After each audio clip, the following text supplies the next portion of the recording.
Identify the adjective in this sentence. હવે પહેલા તો તમને જે નીચે સેન્ટેન્સ આપેલું છે બરાબર છે, એમાંથી શું ફાઇન્ડ કરવાનું છે તો કે એડજેક્ટિવ. તો એડજેક્ટિવ એટલે શું થાય મિત્રો? તો એડજેક્ટિવ એટલે વિશેષણ. હવે પહેલી વસ્તુ એ કે વિશેષણ એટલે શું, બરાબર? જ્યારે તમે બરાબર કોઈને એવો પ્રશ્ન પૂછો કે આ કેવો, કેવી અથવા તો કેવા છે, અને ત્યારે તમને જે જવાબ મળે એને એડજેક્ટિવ અથવા તો વિશેષણ કહેવાય, બરાબર છે?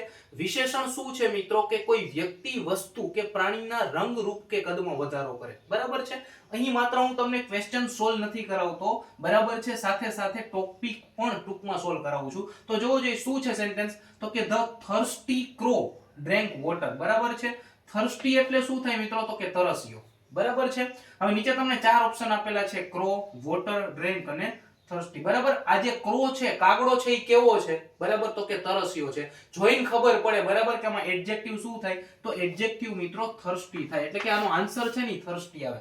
પરંતુ મારે તમને અહીં ચારે ચાર ઓપ્શન છે એ સમજાવવાના છે. ક્રો એટલે કાગડો, એ એક નામ છે, એક નાઉન છે, એટલા માટે આ નો આવે. ડ્રેન્ક એ ડ્રિંક છે એનું V2 છે, બરાબર, એટલે કે વર્બ છે, એટલે આ પણ નો આવે. અને વોટર એટલે કે પાણી, એ પણ એક નામ છે, એટલા માટે આ પણ નો આવે, બરાબર છે? તમને જો એડજેક્ટિવ વ્યવસ્થિત આવડતું હોય તો તમે એક જ ઝાટકામાં આ પ્રશ્નોનું સોલ્યુશન કરી શકો છો, બરાબર? વિડિયો ગમ્યો હોય તો એક લાઈક જરૂર કરી દેજો. Thank you so much.